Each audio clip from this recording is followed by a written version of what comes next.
Well, recently growers gathered for the Soybean and Small Grain Expo at the Agri Center in Perry, Georgia. The event was heavily attended and farmers got to hear some very valuable information. The Monitor's Mark Wildman was there. The mood at this year's Expo was very bright.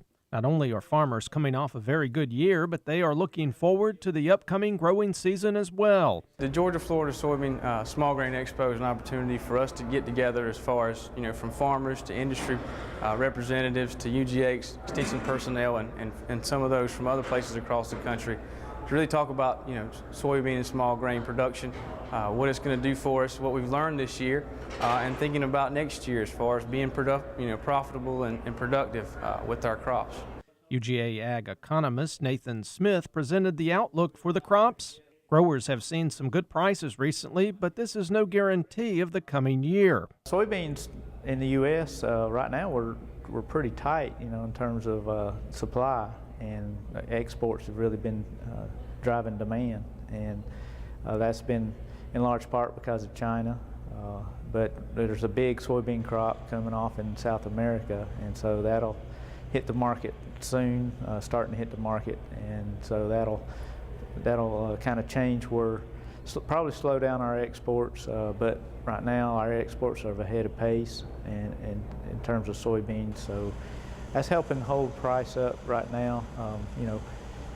All depends on this coming year, what the production is and how many acres growers plant soybeans in the U.S. Farmers in the audience were meeting on the very same day the president was signing the new farm bill, and American Farm Bureau Federation economist John Anderson spoke about how the new legislation will impact producers. Primarily what we're looking at now is we've got a new price-based support program, the price loss coverage program. I think that will be of a lot of interest to people in the South. That's something that there's been a lot of interest in and support for in this part of the country. And that's a new program. It's going to be very similar to the old countercyclical program, but with some changes, some updates in the price levels, and some opportunities to update program yields that I think will be important to a lot of people. Farmers of soybeans and other small grains have grown yields tremendously over the years, and a large part of that progress can be attributed to good research and work done by the University of Georgia. As far as production for soybeans, a lot of what I talk about is managing expectations as far as soybean yields and ultimately trying to increase yields. Our prices are situated where I think we can be profitable, make some more investments in the soybean crop than we traditionally have.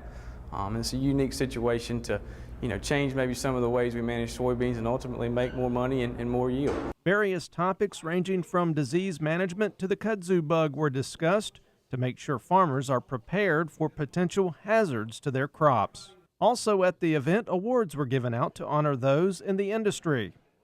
And the audience got to hear about some of the different techniques producers are using. I think growers, like to have an opportunity to get together and talk about what they've learned and see what's new for next year, and ultimately get a chance to get together and really talk about where we're going and what we feel like we should do to make things better. In Perry, I'm Mark Wildman for the Georgia Farm Monitor.